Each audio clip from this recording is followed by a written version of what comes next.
খুলনা মশা নিধন কার্যক্রমের জন্য যা যা প্রয়োজন খুলনা সিটি কর্পোরেশন সে ব্যাপারে অনেকটা উদাসীন, দায়িত্ব পালনে ব্যর্থ,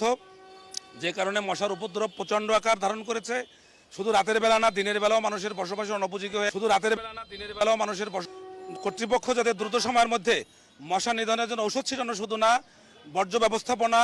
ড্রেন পরিষ্কার, ঝোপঝাড়, জলাশয়বদ্ধ জায়গাগুলো পরিষ্কার পরিচ্ছন্ন, এই কাজগুলো যাতে সিটি কর্পোরেশন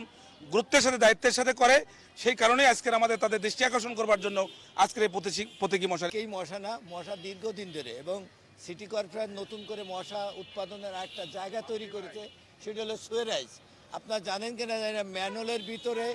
এত মশা এখন, এই ম্যানহোল উঁচু করলে ওই এলাকার বসবাসের অযোগ্য হয়ে পড়ে, এবং দিনের বেলাতে ছাত্ররা